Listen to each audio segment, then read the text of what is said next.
A warrior's promise. Lady Marjorie of Winthorne had always feared Lord Edmund Warwick, the man responsible for her family's ruin. But as he lifted her veil, his gaze held no hatred, only quiet amusement. "You expected a monster," he murmured. "Tell me, my lady, am I one?" Chapter 1. The Unveiling of Fear. The chill of the stone chapel seemed to seep into Marjorie's very bones, mirroring the icy dread that had taken root in her heart. The scent of incense, usually a comfort, now choked her, mingling with the heavier, unfamiliar scent of leather and steel that emanated from the man standing before the altar. Lord Edmund Warwick. The name itself had been a whispered curse in the halls of Winthorne for years, a symbol of their downfall, their shame. Now he was to be her husband. She had spent the last fortnight in a daze, moving through the preparations like a puppet on strings. Her aunt, the formidable Lady Beatrice, had drilled into her the importance of this union. "Peace, Marjorie," she had hissed, her grip tight on Marjorie's arm. "This marriage is the only way to secure Winthorne's future, to salvage what is left of our honor." Honor. The word tasted like ash in Marjorie's mouth. What honor was there in being bartered to the man who had orchestrated their ruin? Her reflection in the polished silver of a nearby candlestick was a pale ghost. 22 years, and she felt ancient, the weight of her family's expectations pressing down on her like the heavy velvet of her wedding gown. The gown itself was a masterpiece, a cascade of ivory silk embroidered with silver threads depicting the intertwined roses of Winthorne and the snarling wolves of Warwick. A forced union, stitched into fabric. She touched the cold silver of the locket she wore hidden beneath the gown, a gift from her mother, containing a miniature portrait of her father. He had died fighting Warwick's forces 5 years ago, a casualty of the bitter feud that had now culminated in this alliance. The murmur of the priest's Latin droned on, a low, monotonous hum that barely penetrated the roaring in her ears. She kept her gaze fixed on the altar, refusing to look at Warwick. She could feel his presence, a palpable force beside her, radiating a contained power that made her skin prickle. He was taller than she'd imagined, broader in the shoulders, his dark hair threaded with the faintest hint of silver at the temples. She'd glimpsed him only from afar during the tense negotiations, always surrounded by his men, a figure of formidable authority. The moment came. The priest's voice rose, prompting her. "Vi acciper en mulirem?" "Do you take this woman?" She held her breath, a sliver of desperate hope, quickly extinguished, piercing her. Warwick's voice, surprisingly deep and resonant, filled the chapel. "Volo." "I do." The single word, spoken with such unwavering certainty, sent a fresh wave of despair washing over her. Then it was her turn. "Vi acciper ac virum?" The priest's eyes, magnified by the candlelight, fixed on hers. She swallowed, the words sticking in her throat like thorns. "Volo," she whispered, the sound barely audible.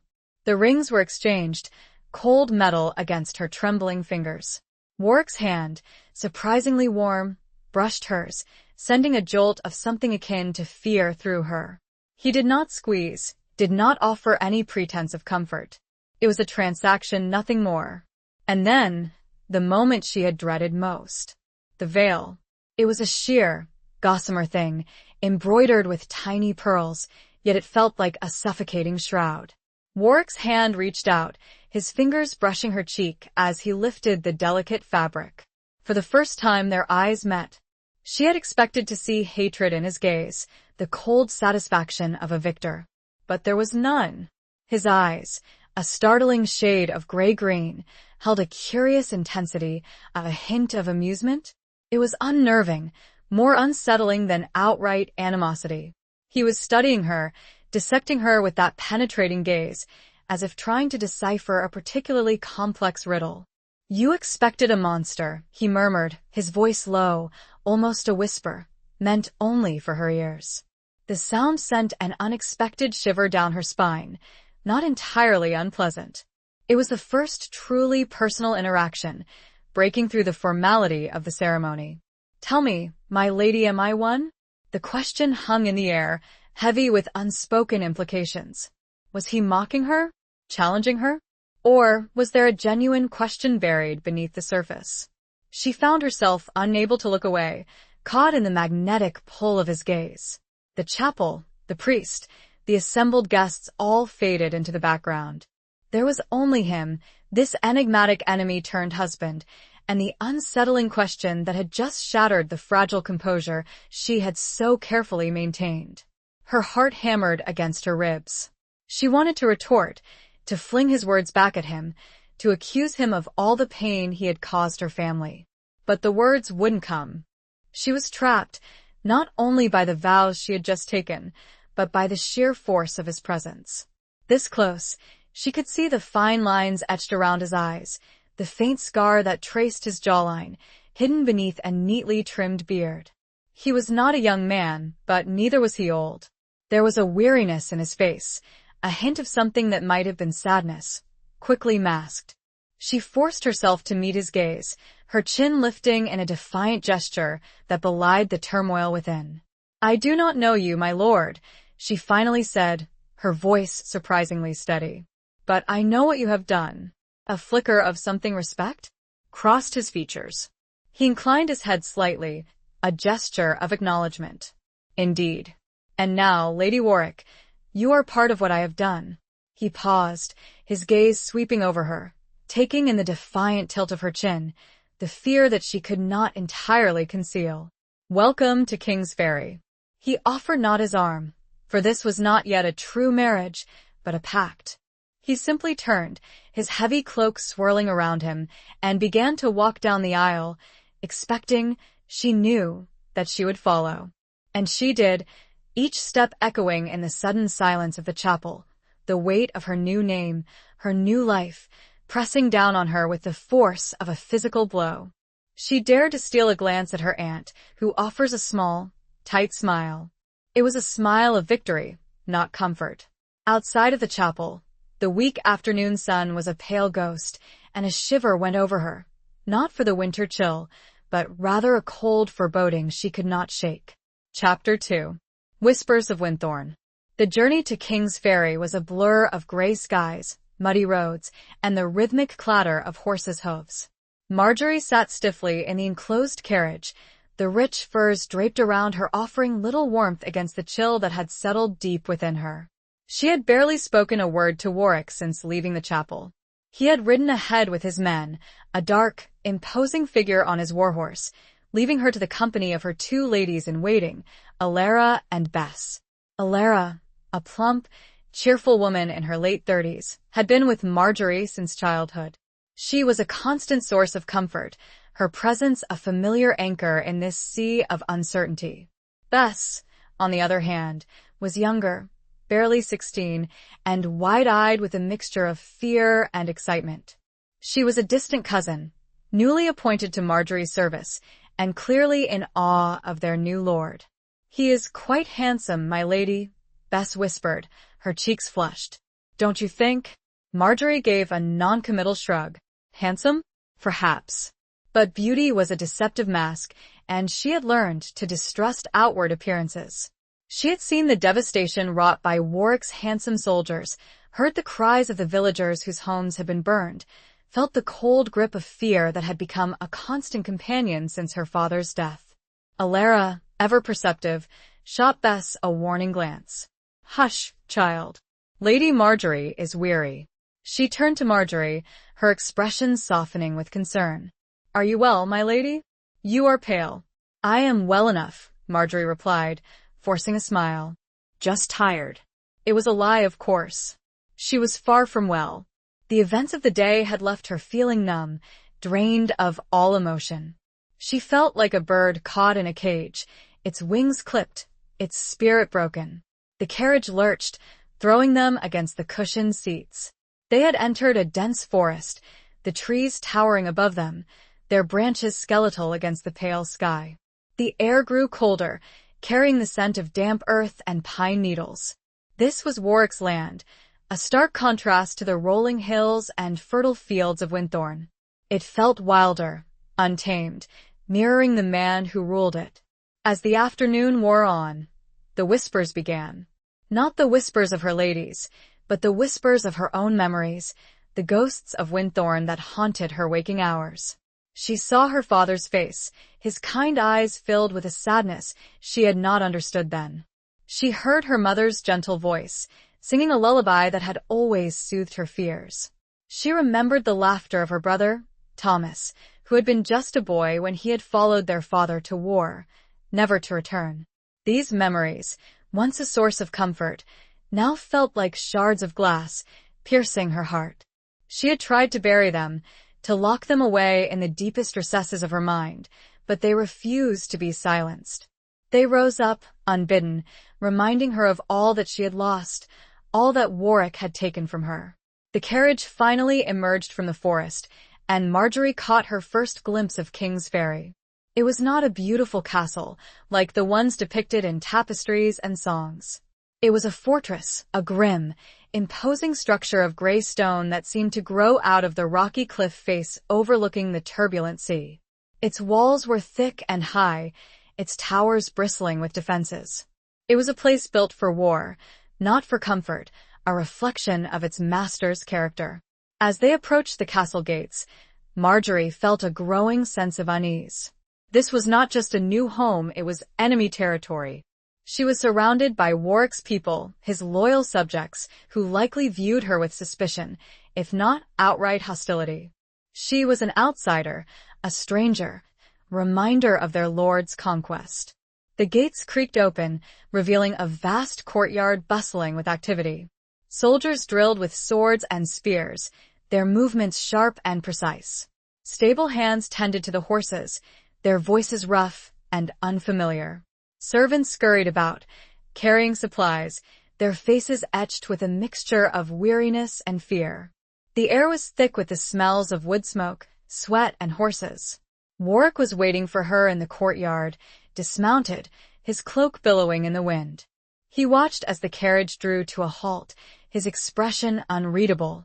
He offered no greeting, no word of welcome. He simply gestured for her to alight. As Marjorie stepped down from the carriage, her legs felt unsteady. The ground seemed to sway beneath her feet. She gripped Alara's hand for support, drawing strength from her familiar presence. Warwick's gaze swept over her, taking in her appearance with a critical eye. "You look tired, my lady," he said, his voice devoid of any warmth. "I trust the journey was not too arduous?" "It was uneventful," she replied, her voice barely a whisper. She refused to meet his gaze, focusing instead on the intricate patterns of the cobblestones beneath her feet. He gave a curt nod. "Good. You will need your strength. King's Ferry is not Winthorne. Life here is different."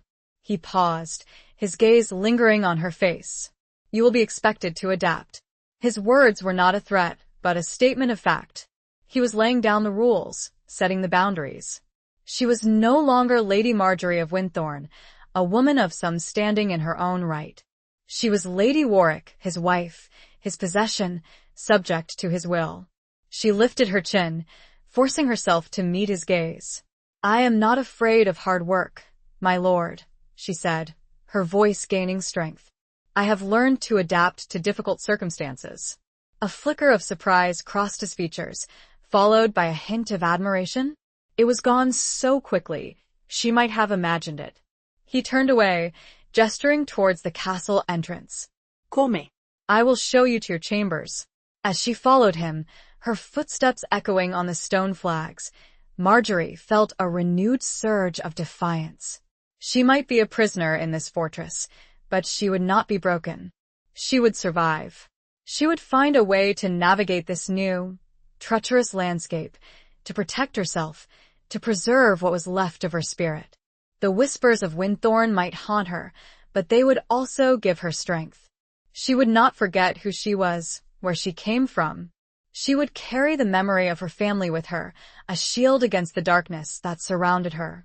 The sea crashed below, and a gull cried overhead. She would be strong.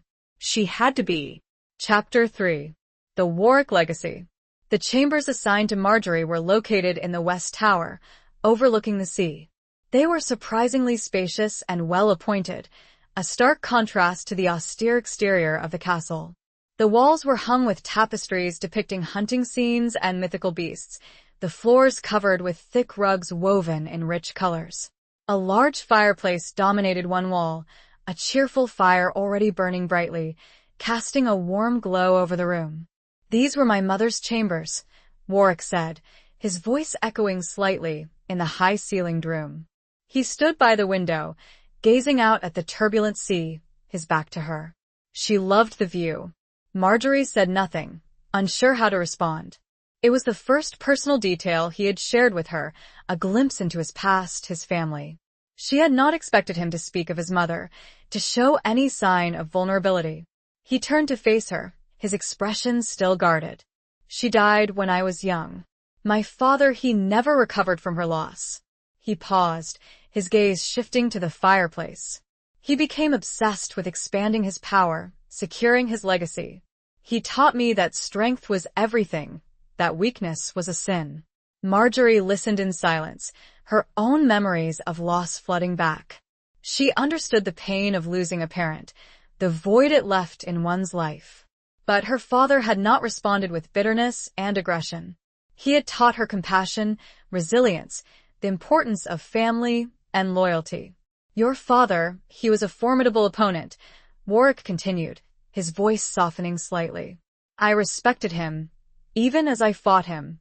He paused, his gaze meeting hers. "I did not want his death. It was unnecessary." The words hung in the air, heavy with unspoken regret. Was he offering an apology? An explanation? She could not be sure. His face remained an impassive mask, revealing nothing of his true feelings.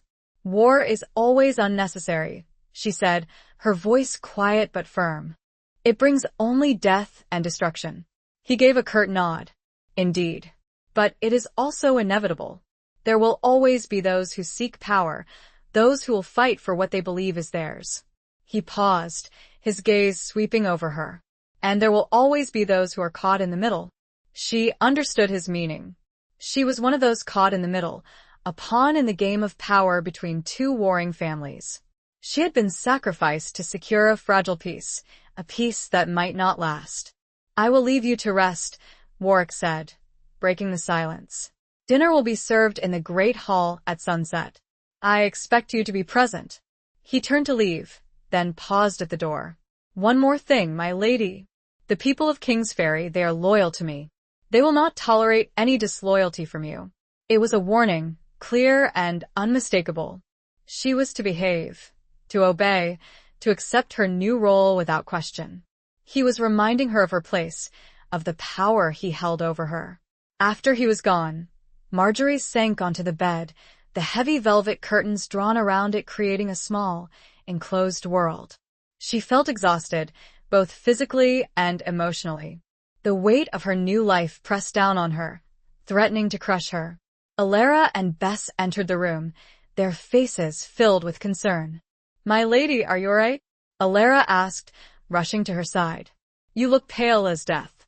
"I am fine," Marjorie replied, forcing a smile. "Just tired."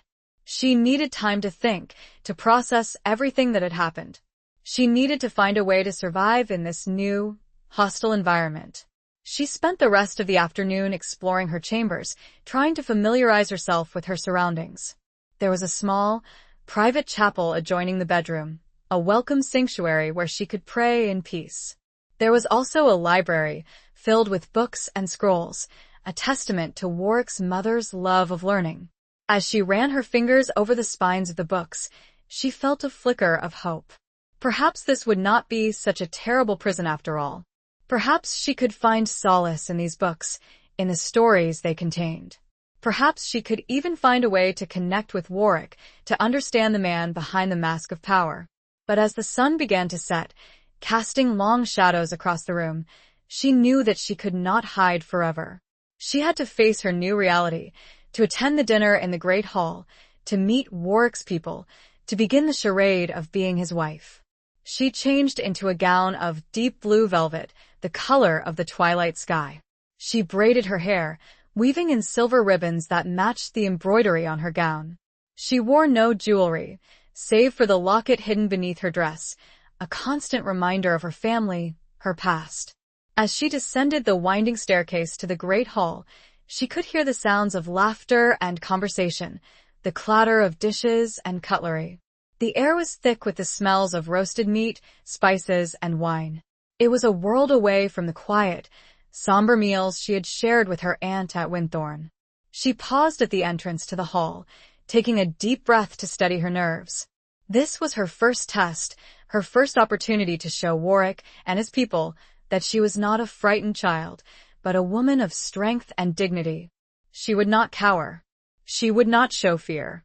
She would hold her head high, and she would face whatever the evening held. The torches flared, throwing dancing shadows across the tapestried walls, and she stepped forward into the heart of the Warwick legacy. Her heart pounded, a frantic rhythm against her ribs. It was a feeling she was becoming used to.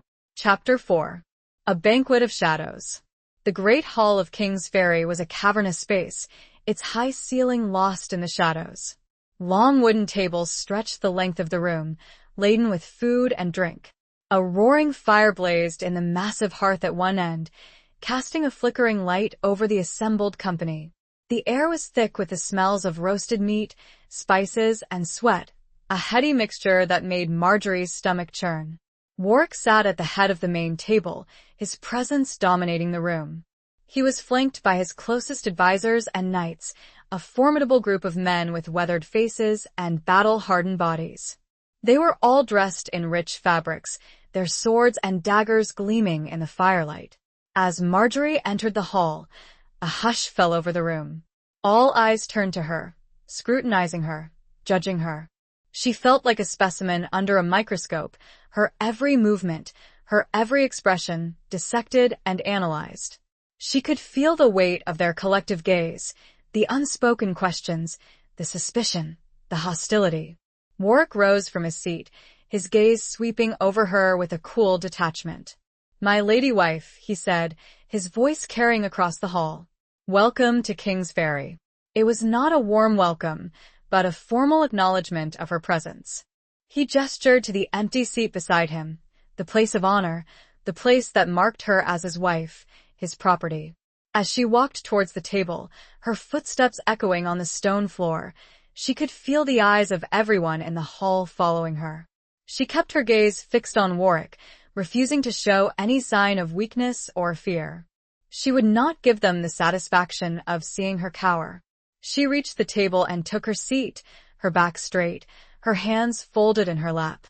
The chair was heavy and ornate, carved with the snarling wolves of Warwick, a constant reminder of her new identity.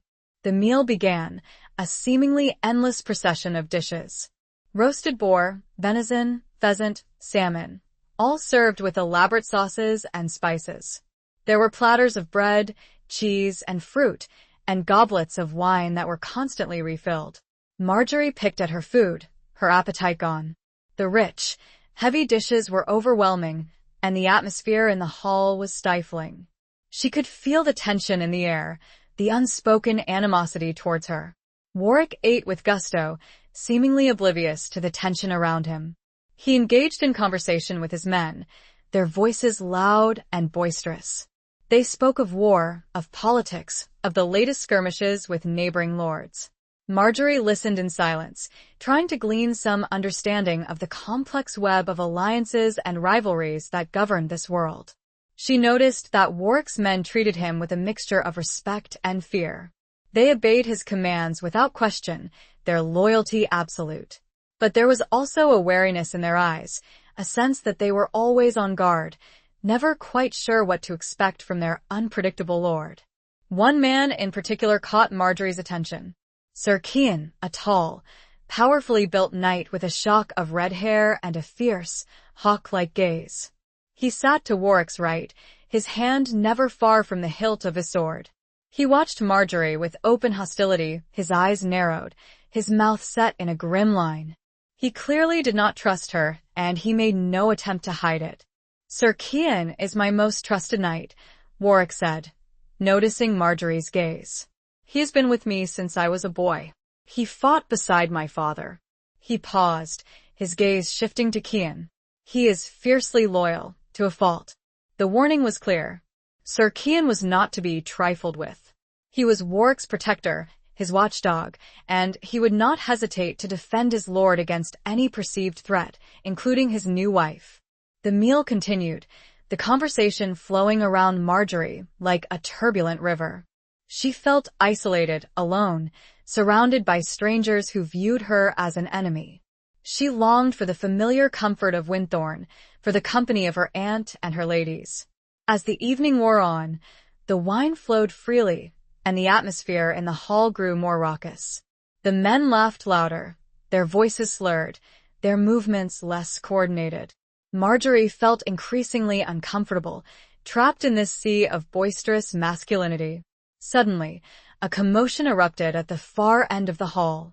A group of men had gathered around a table, their voices raised in anger. A fight broke out, fists flying, chairs overturning. Warwick rose from his seat, his expression darkening. "Enough," he roared, his voice cutting through the din. "What is the meaning of this?" The fighting stopped abruptly. The men, now sheepish and contrite, shuffled their feet, avoiding Warwick's gaze.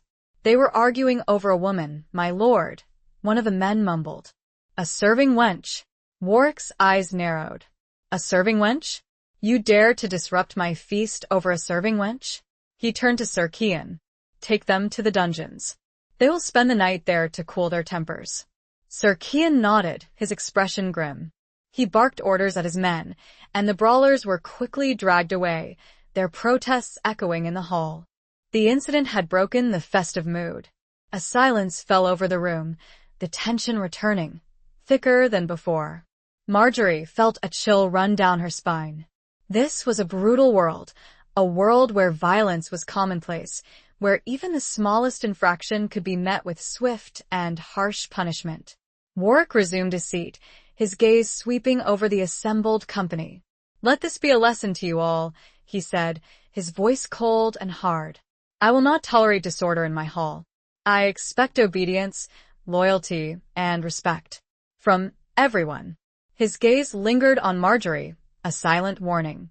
She was included in that everyone. She was expected to obey, to be loyal, to show respect. She was his wife, his possession, and she would be treated accordingly. The shadows seemed to lengthen, and the fire crackled ominously.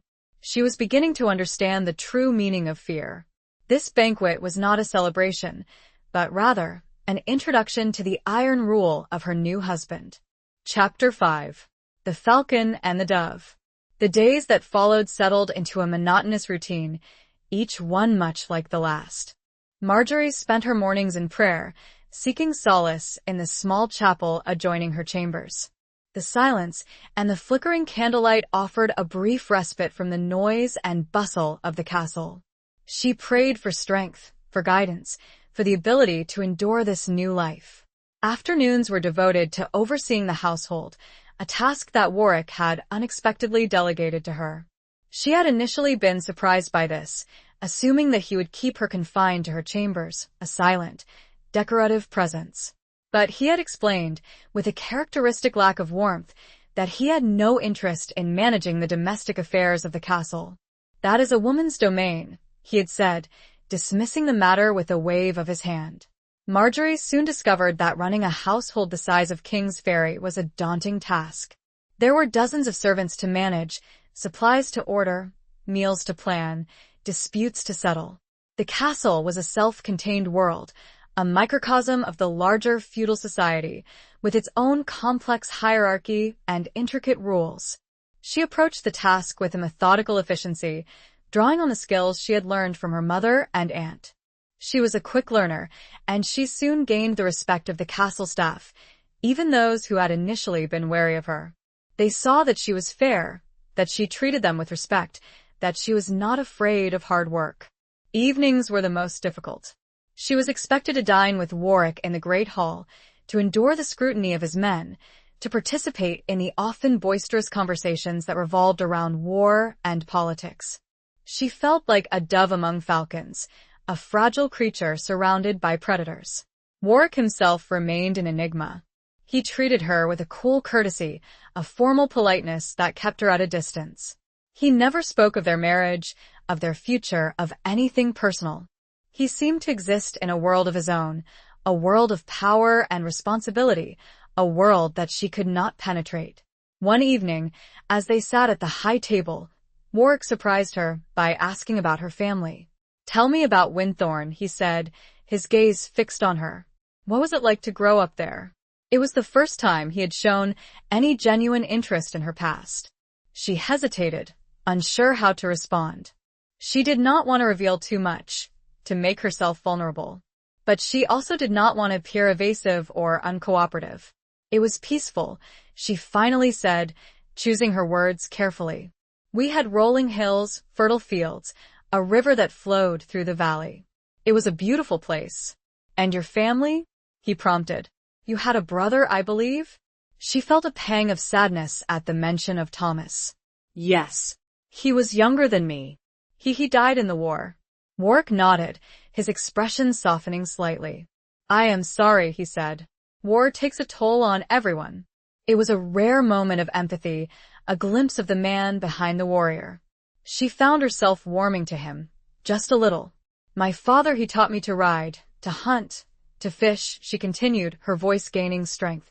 "He said that a woman should be strong both in body and in mind." Warwick raised an eyebrow. A surprising sentiment for a man of his time. "He was unconventional," she replied, a faint smile touching her lips. "He believed that women were capable of more than just embroidery and bearing children." Warwick chuckled, a low rumble in his chest. "I see where you get your spirit from, my lady." It was the first time he had laughed in her presence, and the sound was surprisingly pleasant. It transformed his face, making him look younger, less formidable. The conversation continued, flowing more easily than she had expected. They spoke of their childhoods, their families, their beliefs. She discovered that Warwick had a keen interest in history and philosophy, that he was surprisingly well read. She also learned that he had a deep love for his land, for the people who depended on him. As the evening drew to a close, Marjorie felt a shift in her perception of Warwick. He was not just a ruthless warrior, a cold-hearted conqueror. He was a complex man, with his own strengths and weaknesses, his own hopes and fears. He was still her enemy, in many ways, but he was also her husband, and she was beginning to see him as a human being, not just a monster. He looked across the table at her, and a servant refilled his wine. "Do you play chess, my lady?" She did, though it had been a long time. Her heart, however, was still uneasy. The falcon may have shown a glimpse of its softer feathers, but she knew the claws were still there, sharp and ready. She could not forget. She would not forget. Chapter 6. Echoes in the Stone Hall.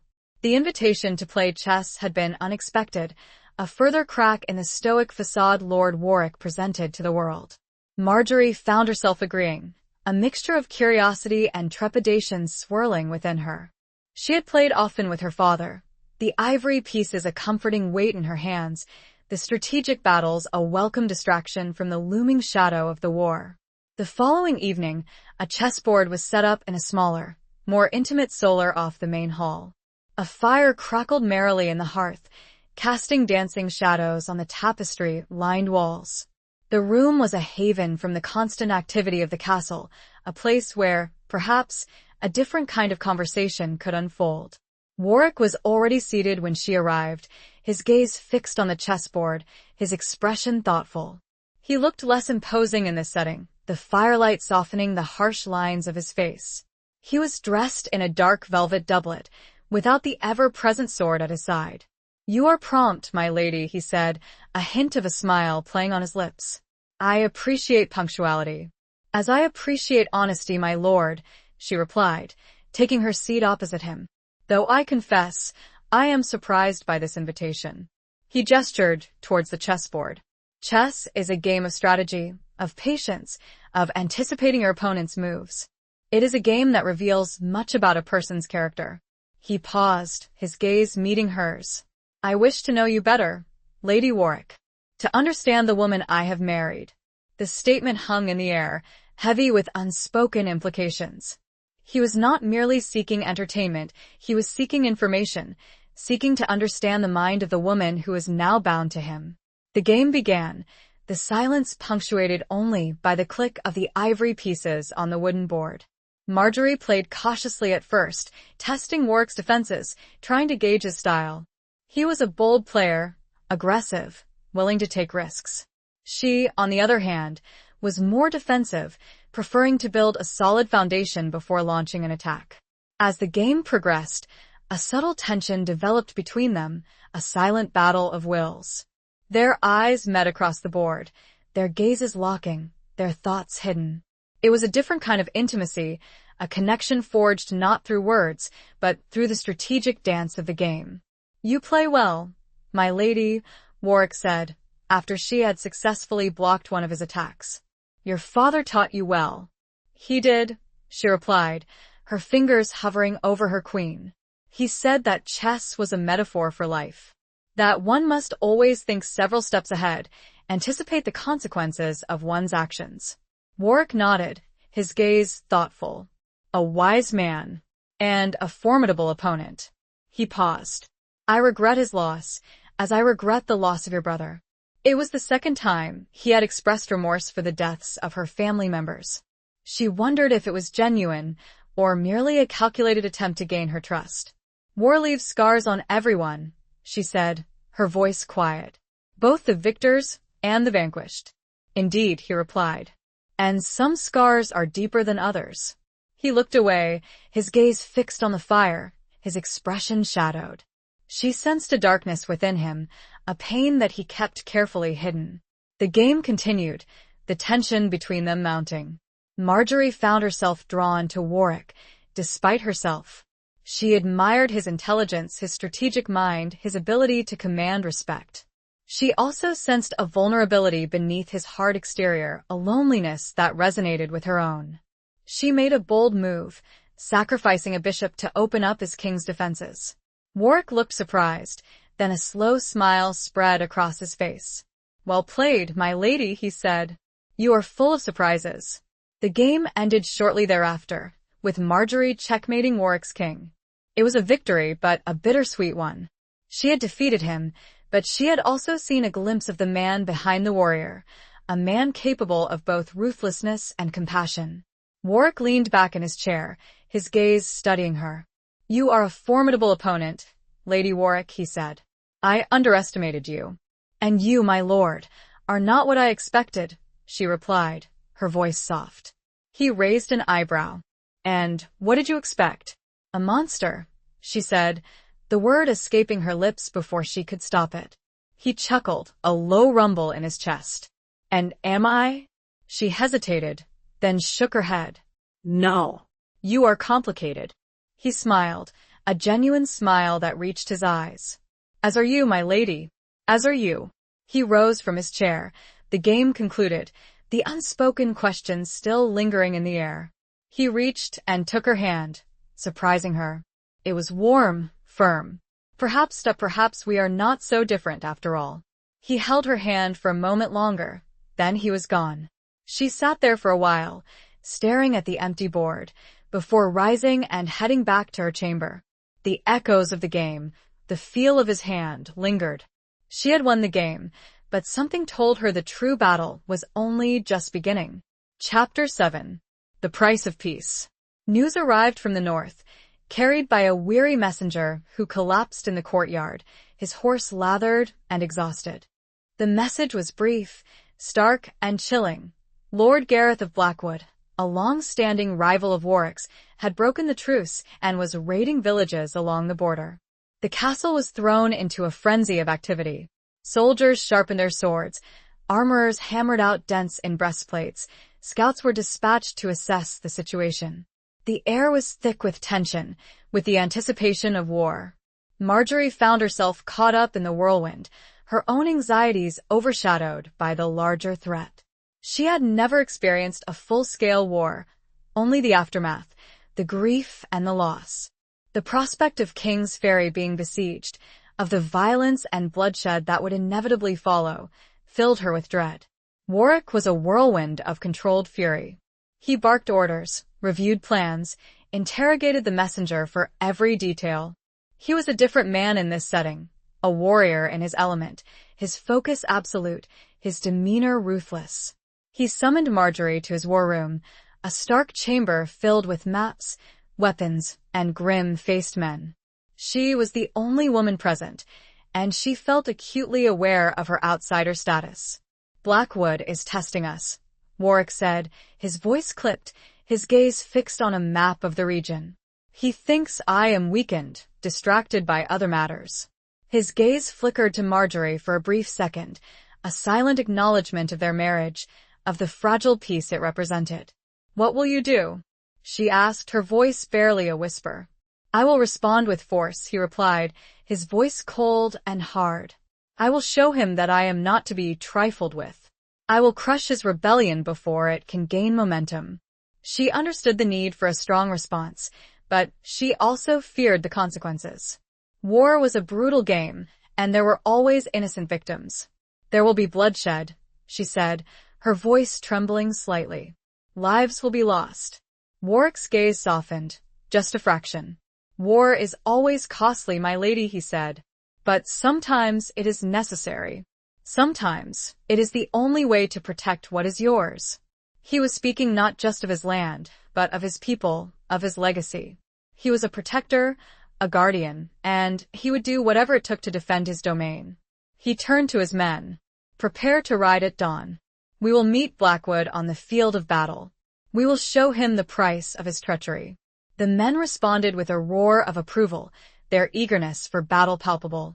They were warriors, bred for war, and they relished the opportunity to prove their strength and loyalty. Marjorie watched them, her heart heavy with foreboding.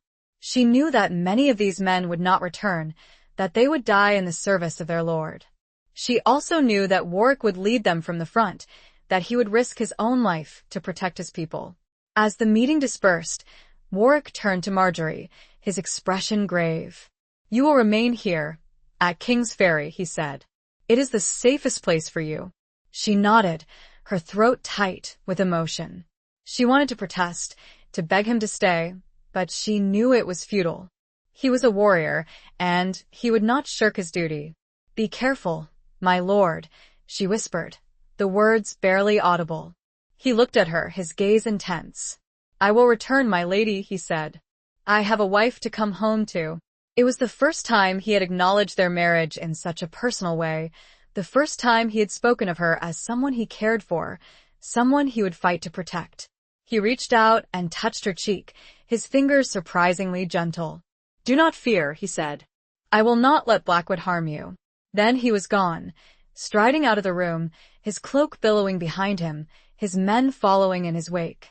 Marjorie watched him go, her heart aching with a mixture of fear and something else. Something that felt dangerously close to love. She spent the next few days in a state of anxious waiting, her days filled with prayer and the constant hum of activity as the castle prepared for a possible siege. The women of the castle worked tirelessly, stocking the larders, preparing bandages, reinforcing the defenses. She found herself thinking of Warwick constantly, wondering if he was safe, if he was injured, if he was even alive. She realized, with a jolt, that she had come to care for him, that his fate was inextricably linked to hers. One evening, as she sat alone in her chambers, she heard a knock at the door. It was Sir Cian, Warwick's fiercely loyal knight. He stood stiffly, his expression grim. "My lady," he said, his voice rough. "I have news from the front." Marjorie's heart leaped into her throat. "What news?" she asked, her voice trembling. Is he alive?" Sir Cian nodded. "Lord Warwick is alive, my lady. But he is injured." Marjorie felt a wave of relief wash over her, followed by a surge of fear. "How badly?" "He took an arrow to the shoulder," Sir Cian replied. "It is a serious wound, but the healers say he will recover." "He has sent for you, my lady. He wishes you to come to him." Marjorie did not hesitate. "I will leave at once," she said. "Prepare a small escort. We ride at first light." Sir Cian, for the first time, offered a small, almost imperceptible smile. It did nothing to warm his eyes. It was the smile of a wolf, protecting its pack. The price of this temporary peace, she knew, would be paid in blood. And she feared what would become of her, caught in the middle. Chapter 8. Scars of the Past. The journey to the battlefield was a grueling one, a relentless ride through muddy tracks and desolate landscapes. Marjorie pushed herself and her small escort to their limits, driven by a desperate need to reach Warwick. The image of him lying wounded, vulnerable, haunted her every waking moment. She had never seen a battlefield before, and the sight that greeted her was one of utter devastation. The ground was churned up, stained with blood, littered with broken weapons and the bodies of men and horses. The air was thick with the stench of death and decay, a sickening reminder of the brutality of war. Tents had been erected, makeshift hospitals where the wounded were being treated. The sounds of groans and cries filled the air, a chorus of pain and suffering. Marjorie felt a wave of nausea wash over her, but she forced herself to remain strong. She had to find Warwick. Sir Cian led her through the chaos, his face grim, his hand never far from the hilt of his sword.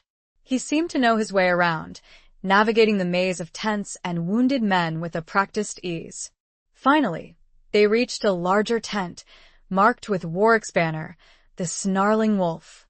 A guard stood outside, his face pale and drawn.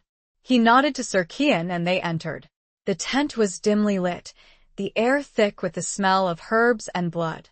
Warwick lay on a cot, his face pale and drawn, his shoulder heavily bandaged. His eyes were closed, his breathing shallow. Marjorie rushed to his side, her heart pounding in her chest. "Edmund," she whispered, her voice trembling. His eyes flickered open, and he looked at her, a flicker of recognition in his gaze. "Marjorie," he whispered, his voice weak. "You came." "Of course, I came," she replied, her voice choked with emotion. How are you?" He tried to smile, but winced in pain. "I have been better," he said, "but I will live." She knelt beside him, taking his hand in hers. His hand was cold, clammy, but she held it tight, as if her touch could somehow ease his pain. The healer, a grizzled old man with blood-stained hands, approached them. "My lady," he said, bowing slightly. "Lord Warwick is fortunate to be alive. The arrow was poisoned, but we managed to remove it and cleanse the wound. He needs rest, and plenty of it." Marjorie nodded, her gaze fixed on Warwick. "I will stay with him," she said. "I will take care of him." The healer gave her a skeptical look.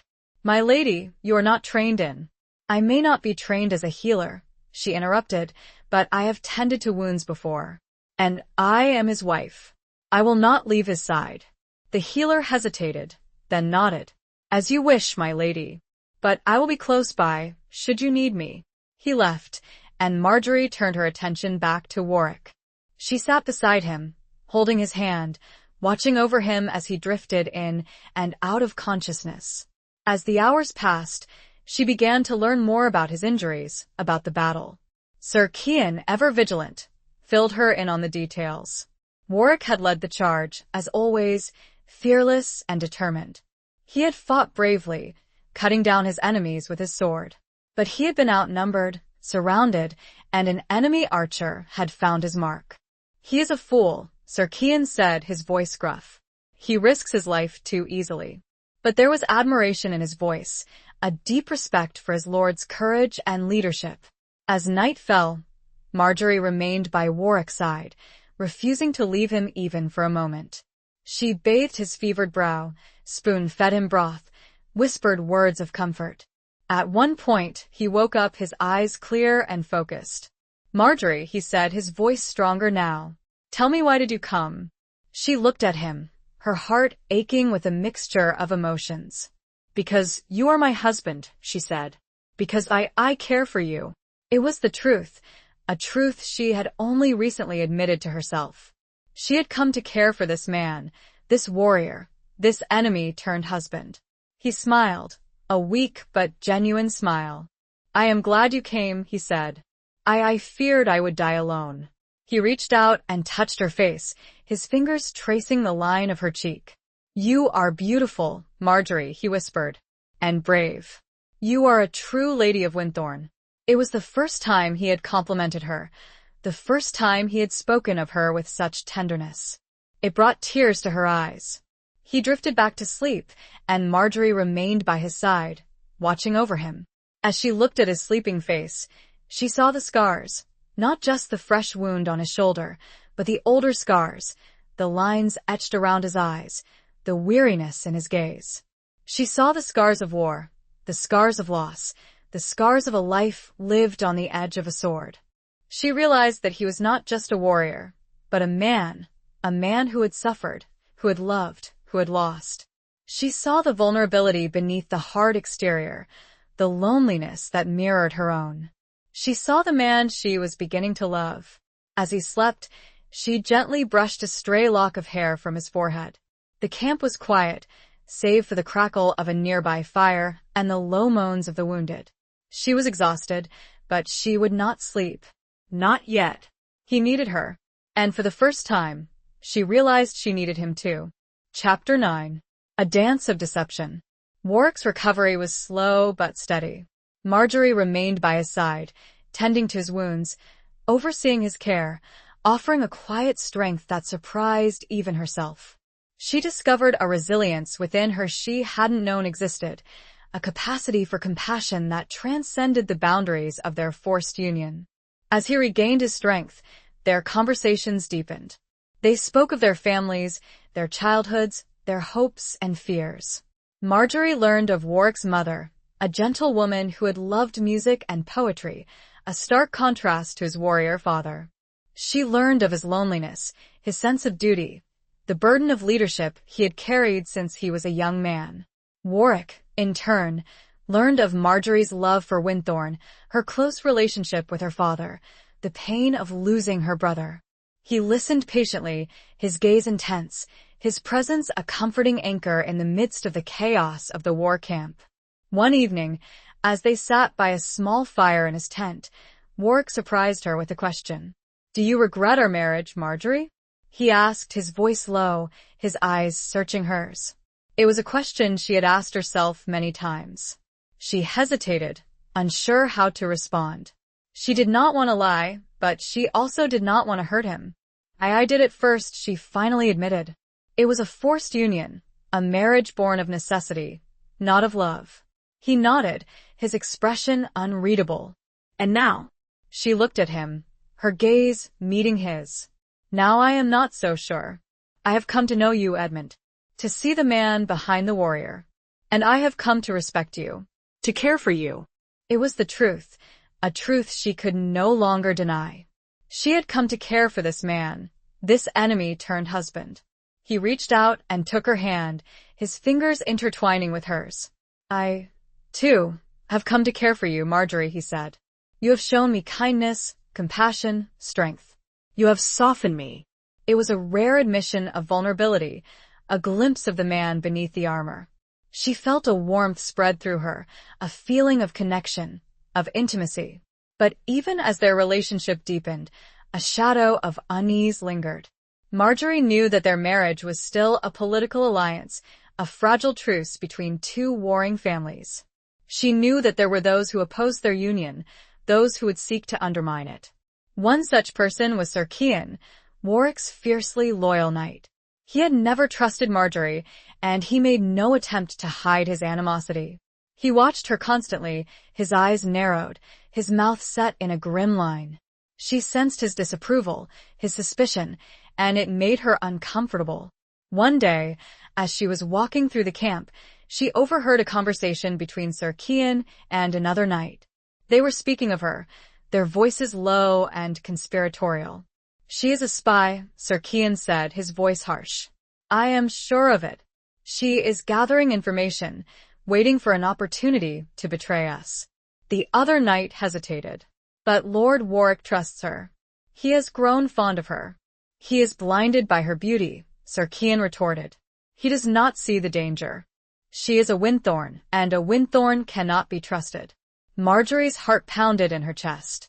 She wanted to confront them, to defend herself, but she knew it would be futile. Sir Cian was too powerful, too influential, and she was still an outsider, a stranger in this world. She realized that she was walking a tightrope, balancing between her growing feelings for Warwick and the ever-present threat of betrayal. She had to be careful, to watch her every step, to guard her every word. She decided to confide in Warwick, to tell him of her concerns. She found him in his tent, studying a map of the region. He looked up as she entered, his expression softening as he saw her. "Marjorie," he said, his voice welcoming. "What is it?" She hesitated, then took a deep breath. "I overheard a conversation," she said, "between Sir Cian and another knight. They believe I am a spy." Warwick's expression darkened. "Cian," he muttered, his voice tight. "He has always been overprotective." "He does not trust me," she said. "He believes I will betray you." Warwick sighed, running a hand through his hair. "Cian is loyal to a fault," he said. "He sees enemies everywhere. He does not understand our situation." "But what if he is right?" she asked, her voice trembling. "What if there are those who would seek to use me against you?" Warwick reached out and took her hand, his gaze intense. "I trust you, Marjorie," he said. "I know you would never betray me." It was a statement of faith, a declaration of trust. But it was also a burden, a responsibility.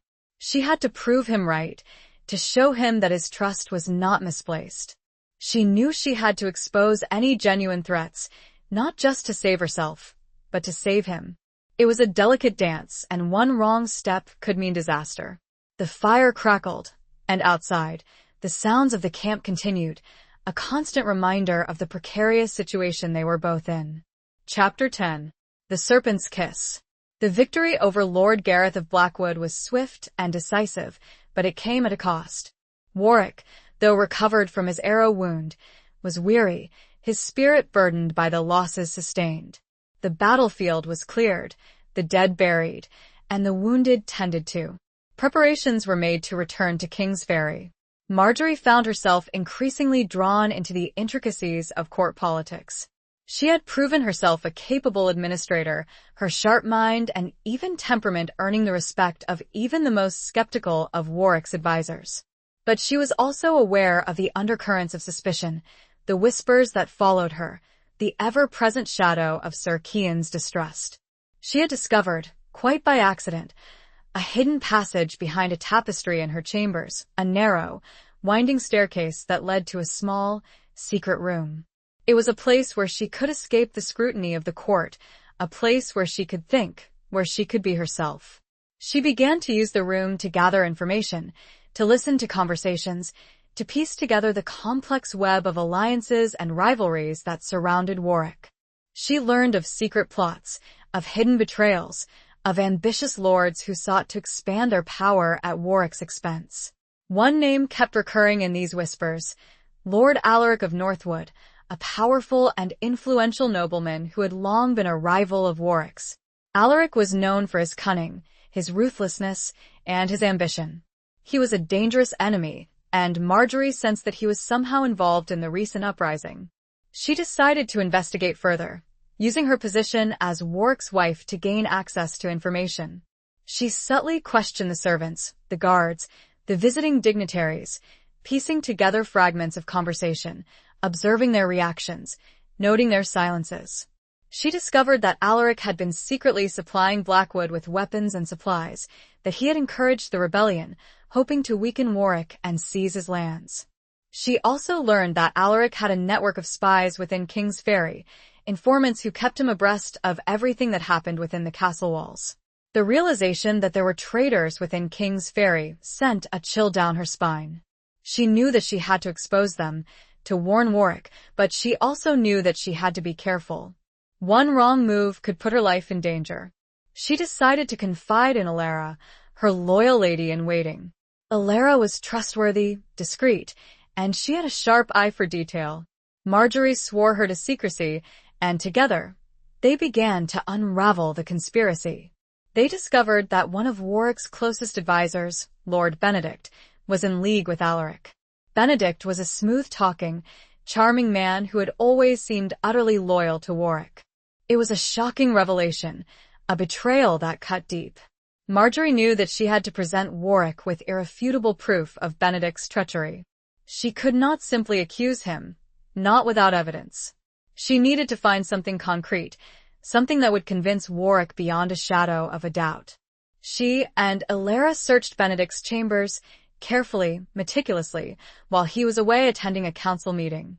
They found a hidden compartment in his desk containing a series of letters written in code between Benedict and Alaric.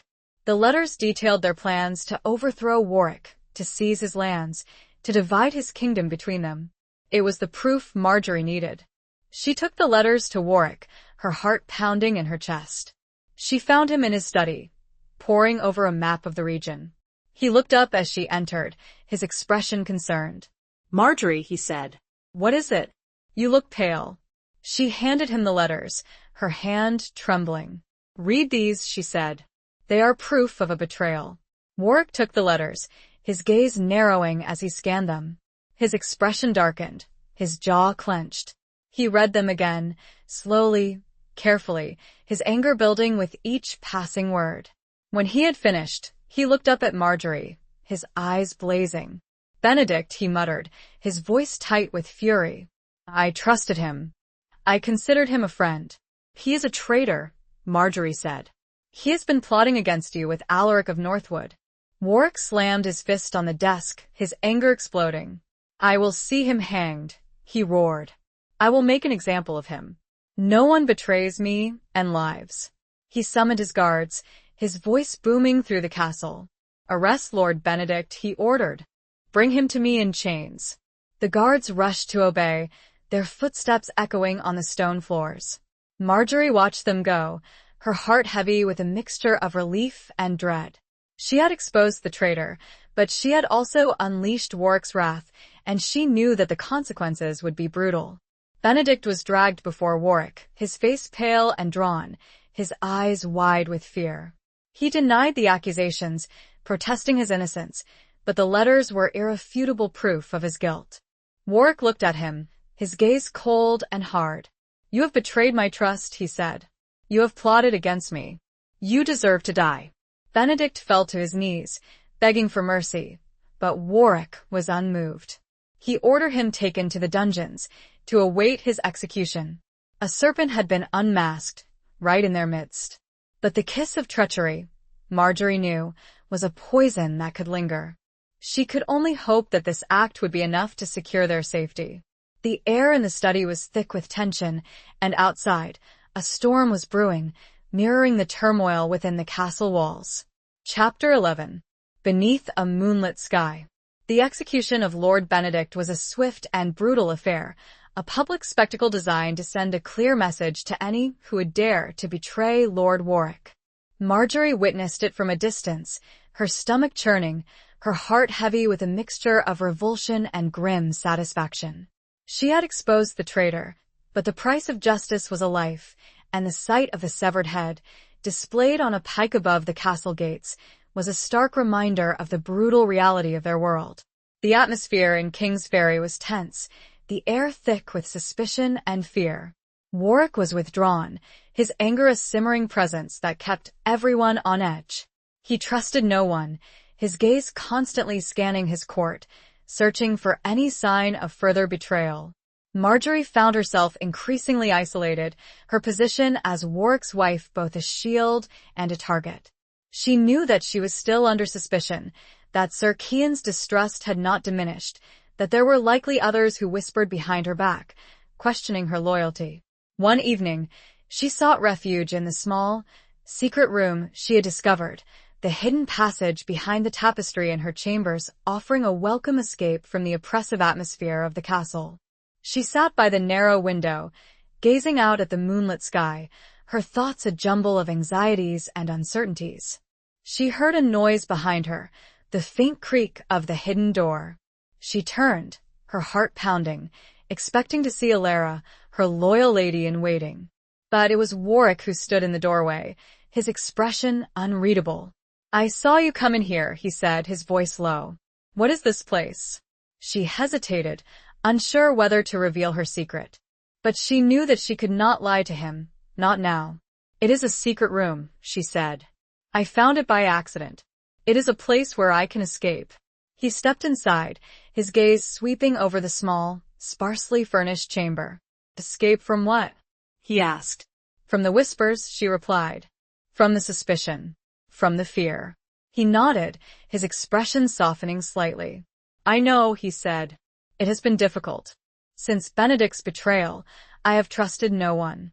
He sat down beside her, the close proximity sending a shiver down her spine.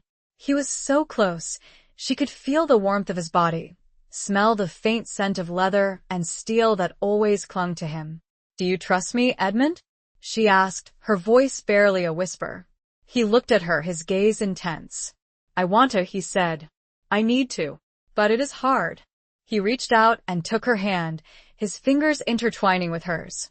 "You have proven yourself loyal, Marjorie," he said. "You exposed Benedict. You saved my life, perhaps my kingdom." "But there are still those who doubt me," she said. "Sir Cian, he still believes I am a spy." Warwick sighed. "Cian is a difficult man. He has been with me since I was a boy. He is fiercely loyal, but he sees enemies everywhere." "He is not entirely wrong," she said. "There are enemies.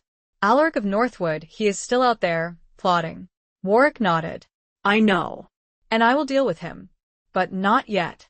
I need time to consolidate my power, to ensure the loyalty of my vassals." He paused, his gaze shifting to the moonlit sky. "It is a lonely life, Marjorie," he said. "Being a lord, being responsible for so many lives. Sometimes I wish I could just escape." It was a rare admission of vulnerability, a glimpse of the man behind the armor. She felt a surge of compassion for him, a desire to comfort him, to ease his burden. "You are not alone, Edmund," she said, her voice soft. "I am here. We are together in this." He turned to her, his eyes searching hers. "Are we?" he asked. "Are we truly together?" It was a question that hung in the air, heavy with unspoken emotions. She knew that their marriage was still a political alliance, a fragile truce, but it had also become something more. She had come to care for him, to love him, even. "Yes," she said, her voice firm. "We are." He leaned closer, his breath warm on her face. He cupped her cheek in his hand, his thumb gently stroking her skin. "Marjorie," he whispered, his voice husky with emotion. He kissed her, then a slow, tender kiss that sent a wave of warmth through her body. It was not a passionate kiss, not a kiss of lust, but a kiss of connection, of intimacy, of shared vulnerability. She responded, her arms wrapping around his neck, her fingers tingling in his hair. She kissed him back, her heart overflowing with a mixture of emotions, love, fear, hope, uncertainty. They stayed there for a long time, lost in each other's embrace, the moon their silent witness. It was a moment of peace, a moment of connection, a moment of hope in the midst of the darkness that surrounded them. It was, perhaps, the first true moment of their marriage. As the moon climbed higher, casting its silver glow across the room, Marjorie felt a sense of belonging, a sense of purpose. She was no longer just a pawn in a political game. She was Warwick's wife, his partner, his confidant. She was a part of his life, and he was a part of hers. And she knew, with a certainty that surprised even herself, that she would do whatever it took to protect him, to protect their fragile union, to protect their future. The secret room, once a refuge, had now become a sanctuary for a love that had blossomed in the most unlikely of circumstances. Chapter 12. The Torn Tapestry. The weeks following Benedict's execution were marked by a fragile peace. Warwick, shaken by the betrayal, remained vigilant, strengthening his defenses, consolidating his alliances, and keeping a close watch on his court. Marjorie, too, was cautious, aware that the threat of Alaric of Northwood still loomed large. Their relationship, however, continued to blossom. The shared intimacy of that moonlit night in the secret room had broken down the remaining barriers between them. They spent more time together, talking, sharing their thoughts and feelings, discovering a connection that went beyond the political necessity of their marriage. One evening, Warwick invited Marjorie to join him on a hunt in the royal forest. It was a rare opportunity to escape the confines of the castle, to enjoy the beauty of the surrounding countryside. Marjorie eagerly accepted, welcoming the chance to spend time with Warwick in a less formal setting. They rode out at dawn, accompanied by a small group of huntsmen and hounds. The air was crisp and cool, the forest floor carpeted with fallen leaves. The sounds of the hunt filled the air, the baying of the hounds, the calls of the huntsmen, the thundering of hooves. Marjorie was an experienced rider, and she enjoyed the thrill of the chase. She rode alongside Warwick, her spirits lifted by the fresh air and the freedom of movement.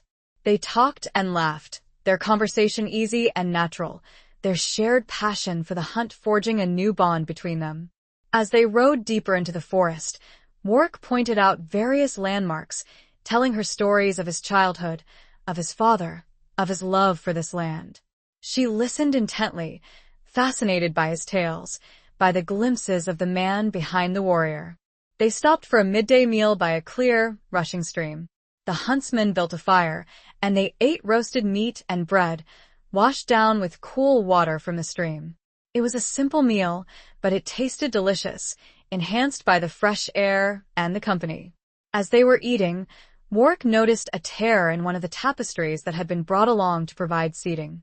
It was an old tapestry, depicting a scene of a knight slaying a dragon, a symbol of Warwick's family.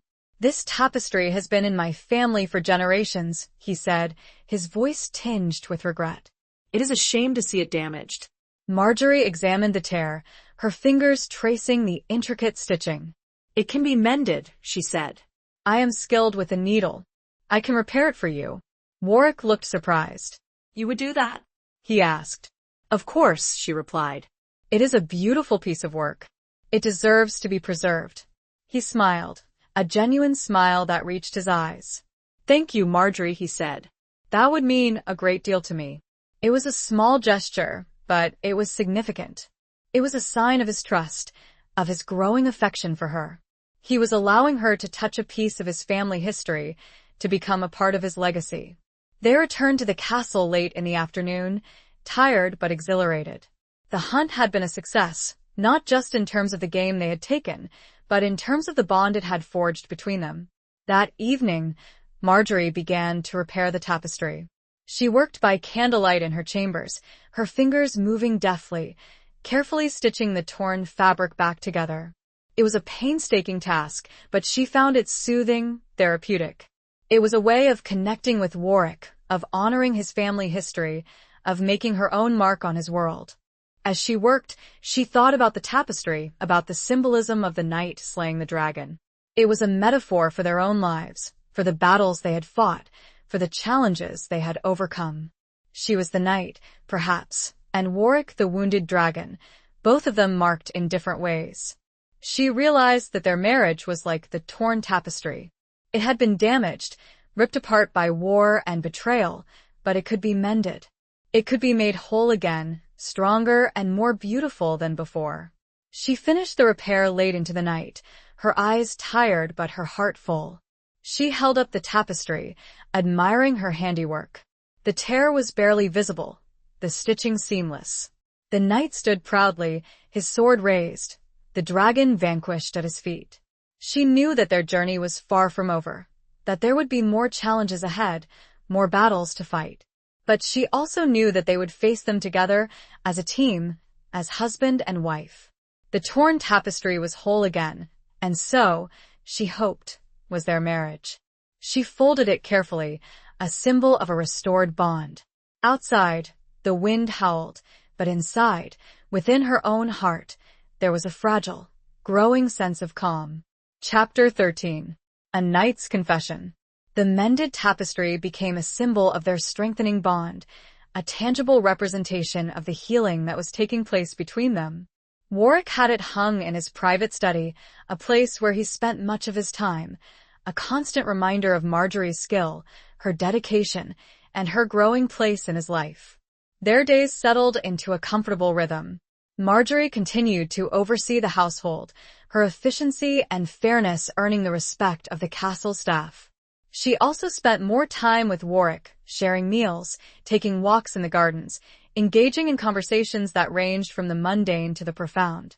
One evening, as they were strolling through the castle gardens, Warwick surprised Marjorie by stopping at a small, secluded bench overlooking the sea.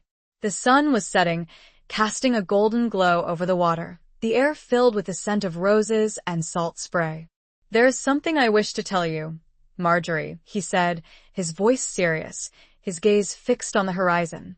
"Something I have kept hidden for many years." Marjorie felt a knot of apprehension tighten in her stomach. She sensed that this was something important, something that could change everything. "What is it, Edmund?" she asked, her voice barely a whisper. He turned to her, his eyes filled with a mixture of emotions, pain, regret, vulnerability. "Before the war," he began, his voice hesitant, "before I met you, I was betrothed to another." Marjorie's heart skipped a beat. She had known, of course, that he might have had relationships in the past, but to hear him speak of a betrothal, of a formal commitment, was a different matter. "Her name was Annalise," he continued. "She was the daughter of Lord Elmsworth, a neighboring lord. It was a political alliance, much like our own marriage, but I also cared for her. She was kind, gentle, beautiful." He paused, his gaze drifting back to the sea, his expression shadowed. "She died," he said, his voice flat, devoid of emotion. "She fell ill with a fever. It happened quickly. There was nothing anyone could do." Marjorie reached out and took his hand, her heart aching for him. She could sense the pain he had carried for so long, the grief he had buried deep within him. "I am so sorry, Edmund," she said, her voice soft. "That must have been devastating." He nodded, his grip tightening on her hand. "It was," he said. "I blamed myself. I thought that if I had been there, if I had been more attentive, I might have saved her." He turned to her, his eyes filled with a raw, unfiltered grief that she had never seen before. "I swore then that I would never love again," he said. "That I would never allow myself to be vulnerable, to be hurt like that again." He paused, his gaze searching hers. "But then I met you," he said. "And everything changed." He cupped her face in his hands, his thumbs gently stroking her cheeks. "You have broken through my defenses, Marjorie," he said. "You have shown me that it is possible to love again, to trust again, to be happy again." He leaned closer, his breath warm on her face. "I love you, Marjorie," he said, his voice husky with emotion. "I love you more than I ever thought possible." Tears welled up in Marjorie's eyes, tears of joy, of relief, of shared vulnerability. "I love you too, Edmund," she replied, her voice choked with emotion. He kissed her then, a passionate kiss that sealed their love, that banished the shadows of the past, that promised a future filled with hope and happiness. It was a kiss that spoke of forgiveness, of healing, of a love that had blossomed in the most unlikely of circumstances. As the sun dipped below the horizon, painting the sky in hues of orange and purple, Marjorie felt a sense of peace, a sense of belonging, a sense of completeness. She had found love in the arms of her enemy, a love that had conquered all obstacles, a love that would endure. The confession had been a turning point, a moment of profound vulnerability that had brought them even closer. The ghost of Annalise had been laid to rest, not forgotten, but no longer a barrier between them. She knew then, without doubt. They were bound, not by politics alone, but a profound choice. He chose her, and she chose him. The wind whispered through the roses, carrying their scent across the gardens, and Marjorie leaned into Warwick's embrace, feeling safe, cherished, and, for the first time since her father's death, truly at peace. Chapter 14. The Gathering Storm. Despite the deepening love between Marjorie and Warwick, the threat of Alaric of Northwood remained a constant shadow, a dark cloud on the horizon. Warwick had been gathering intelligence, strengthening his alliances, preparing for the inevitable confrontation. He knew that Alaric would not give up his ambitions easily, that he would strike again, and that he had to be ready. Marjorie, too, was vigilant, using her network of informants, her sharp mind, and her growing understanding of court politics to gather information. She knew that Alaric was a cunning and ruthless opponent, and that he had spies everywhere, even within King's Ferry. One evening, as she was walking through the castle gardens, she noticed a figure lurking in the shadows, a man she did not recognize. He was dressed in dark clothing, his face hidden by a hood. She sensed that he was watching her, and a feeling of unease washed over her. She quickened her pace, her heart pounding in her chest. She reached the safety of the castle walls, but she could not shake the feeling that she was being followed, that she was in danger. She reported the incident to Warwick, her voice trembling. "I saw someone," she said. "A man lurking in the gardens. I think he was a spy." Warwick's expression darkened. "Describe him," he said, his voice tight. She described the man as best she could, but it was a vague description, a shadowy figure in the darkness. Warwick summoned his guards, ordering them to search the gardens, to find any trace of the intruder. But they found nothing. The spy had vanished, leaving no trace. The incident heightened the tension within the castle. Warwick increased security, doubling the guards, tightening the patrols. He was taking no chances. He knew that Alaric was planning something, that he was waiting for the right moment to strike. Marjorie found herself increasingly drawn into Warwick's preparations for war. She attended his council meetings, offering her insights, her advice, her support. She was no longer just a wife, a political pawn. She was a partner, a confidant, a trusted advisor. One day, Warwick showed her a map of the region, detailing the positions of his forces, the fortifications of his castles, the potential battlegrounds. "Alaric has been gathering his forces," he said, his voice grim. "He has amassed a large army, and he has the support of several other disaffected lords. He is planning an attack on King's Ferry." Marjorie looked at the map, her heart sinking. She knew that a war with Alaric would be devastating, that it would cost many lives, that it could destroy everything they had built together. "What will you do?" she asked, her voice barely a whisper. "I will fight," he replied, his voice firm, his eyes blazing with determination. "I will defend my kingdom, my people, my wife. I will not let Alaric win." He reached out and took her hand, his grip tight. "I need you, Marjorie," he said. "I need your strength, your courage, your wisdom. We will face this together." She nodded, her heart filled with a mixture of fear and determination. "We will," she said. "We will fight together. We will win." They spent the next few days preparing for the inevitable attack. The castle was transformed into a fortress, its defenses strengthened, its supplies stocked, its soldiers ready for battle. The air was thick with anticipation, with the knowledge that war was coming. One evening, as they stood on the battlements, overlooking the surrounding countryside, Warwick turned to Marjorie, his expression grave. "If anything should happen to me," he said, his voice low, "I want you to know that I love you, that you have made me happier than I ever thought possible." Tears welled up in Marjorie's eyes. "Don't talk like that," she said, her voice trembling. "You will not die." "We will win this war. We will have a future together." He smiled, a sad smile that did not reach his eyes. "I hope so, Marjorie," he said. "But war is unpredictable. There are no guarantees." He kissed her then, a long, passionate kiss that spoke of love, of fear, of farewell.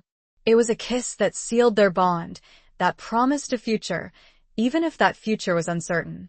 The storm was gathering, the clouds darkening, and the distant rumble of thunder echoed the turmoil in their hearts.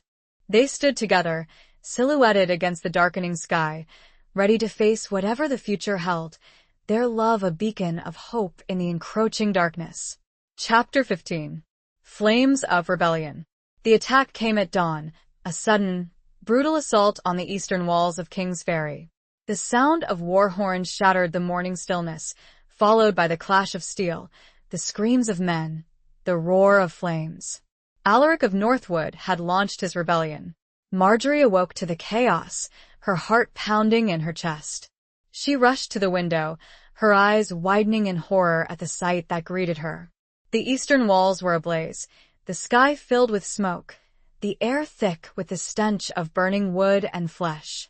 Warwick was already gone, his armor donned, his sword in hand, leading his men in the defense of the castle. She could see him on the battlements, a figure of courage and determination, his voice booming above the din, directing his troops, rallying their spirits. Marjorie knew that she could not stay idle. She had to do something to help in any way she could. She dressed quickly, donning a simple gown and sturdy boots, her movements swift and purposeful. She found Alara, her loyal lady-in-waiting, and together, they organized the women of the castle. They set up a makeshift hospital in the Great Hall, preparing bandages, gathering supplies, tending to the wounded who were being carried in from the battlements. The Great Hall was transformed into a scene of chaos and suffering. The air was thick with the sounds of groans and cries, the smell of blood and sweat. Marjorie moved among the wounded, her hands steady, her voice calm, offering comfort, tending to their injuries, doing whatever she could to ease their pain. She worked tirelessly, her own fears and anxieties pushed aside by the urgent need to help others. She saw the faces of the men, young and old, their bodies broken, their spirits shattered. She saw the toll of war, the brutal reality of the conflict that had engulfed their lives. As the day wore on, the battle raged. The defenders of King's Ferry fought bravely, repelling wave after wave of attackers. But Alaric's forces were numerous and well-equipped, and they pressed their attack relentlessly. Marjorie received word that Warwick had been injured, a minor wound to his arm, but he refused to leave the battlements. He continued to fight, his determination unwavering, his courage inspiring his men. Late in the afternoon, a messenger arrived with dire news. The eastern walls had been breached. Alaric's forces were pouring into the castle. The situation was desperate. Marjorie knew that they were on the verge of defeat. She gathered the women, her voice calm but firm. "We must prepare to evacuate," she said. "If the castle falls, we must escape to the secret passage. It is our only hope." The women nodded, their faces pale but resolute. They had all heard of the secret passage, the hidden escape route that Marjorie had discovered. It was a slim hope, but it was better than nothing. As they were preparing to leave, a group of Alaric's soldiers burst into the great hall, their swords drawn, their faces grim. They were led by a tall, powerfully built man with a cruel smile and cold, calculating eyes. It was Alaric himself. Marjorie stood her ground, facing him defiantly. "You will not win, Alaric," she said, her voice trembling but firm. "Warwick will defeat you." Alaric laughed, a harsh, mocking sound. "Warwick is finished," he said. "His forces are shattered. His castle is in flames. He is as good as dead." He advanced towards her, his sword raised. "And you, my lady," he said, "you will be my prize. A fitting reward for my victory." Marjorie closed her eyes, bracing herself for the inevitable. She had fought bravely, but she knew that she could not defeat him. This was the end. Suddenly, a roar echoed through the hall, a sound of pure rage and fury. Warwick burst into the room, his armor covered in blood, his sword dripping with the gore of his enemies. He was followed by a group of his loyal knights, their faces grim, their weapons ready. "Alaric!" Warwick bellowed, his voice echoing through the hall. "You dare to threaten my wife?" The two men faced each other, their eyes locked in a deadly gaze. The battle was far from over. The flames of rebellion had engulfed King's Ferry, but the fire of resistance still burned bright. The Great Hall, once a place of feasting and celebration, had become a battleground, the fate of the kingdom hanging in the balance. Outside, the sounds of fighting continued, a symphony of destruction, and inside, two men prepared to fight to the death. Chapter 16. The Siege of Hearts. The clash between Warwick and Alaric was a brutal, visceral confrontation, a whirlwind of steel and fury. They fought with a savage intensity, their hatred for each other fueling their every blow. The Great Hall, once a scene of chaos and despair, became a stage for their deadly duel. Marjorie watched, her heart pounding in her chest, her breath caught in her throat. She could only stand by, helpless, as the two men battled for supremacy, their lives, their kingdoms, hanging in the balance. Warwick, despite his earlier injury, fought with the strength and skill of a seasoned warrior. He parried Alaric's blows, countered his attacks, his movements fluid and precise. But Alaric was a formidable opponent, his size and strength giving him an advantage. The fight raged back and forth, the clang of their swords echoing through the hall. The other soldiers, Warwick's loyal knights and Alaric's invading force stood back, watching in grim silence, knowing that the outcome of this duel would determine the fate of them all. At one point, Alaric managed to disarm Warwick, his sword flying across the room, clattering on the stone floor. Marjorie gasped, her heart leaping into her throat. It seemed that all was lost. But Warwick, even unarmed, refused to yield. He dodged Alaric's next blow, a desperate, acrobatic maneuver that saved his life. He then launched himself at Alaric, tackling him to the ground, the two men grappling in a desperate struggle. They rolled across the floor, locked in a deadly embrace, each trying to gain the upper hand. Warwick, despite his smaller size, was fueled by a righteous fury, a desperate need to protect his wife, his kingdom, his people. He managed to get on top of Alaric, pinning him to the ground. He grabbed a dagger from Alaric's belt, his hand trembling with exhaustion and rage. He raised the dagger, ready to strike the final blow. "This is for my father," he roared. "For Winthorn. For my wife." He plunged the dagger into Alaric's heart, a single, decisive blow that ended the conflict. Alaric's body went limp, his eyes staring blankly at the ceiling. The rebellion was over. Warwick stood up, his chest heaving, his body covered in blood and sweat. He looked around the hall, his gaze sweeping over the stunned faces of the soldiers. "Alaric is dead," he shouted, his voice hoarse but triumphant. "The battle is won." A cheer erupted from his loyal knights, a roar of victory that echoed through the castle. Alaric's soldiers, seeing their leader dead, threw down their weapons, surrendering to Warwick's forces. Marjorie rushed to Warwick's side, her arms wrapping around him, her tears flowing freely. "You did it," she whispered, her voice choked with emotion. "You saved us." He held her tight, his body trembling with exhaustion. "We did it together, Marjorie," he said. "We fought together. We won." The siege of Kingsferry was over, but the cost had been high. The castle was badly damaged, its walls scarred by fire, its halls littered with the bodies of the dead. Many lives had been lost, both defenders and attackers. But the kingdom had been saved. Warwick had defeated Alaric, crushing the rebellion, securing his rule. And in the midst of the chaos and destruction, a love had blossomed, a bond had been forged, a partnership had been strengthened. As the dust settled, and the wounded were tended to, and the dead were buried, Marjorie and Warwick stood together, surveying the aftermath of the battle. They had faced the ultimate test, and they had emerged victorious. The physical siege was over, and so was the siege that has previously held both their hearts. They were wounded, weary, but alive, and together. They had each other.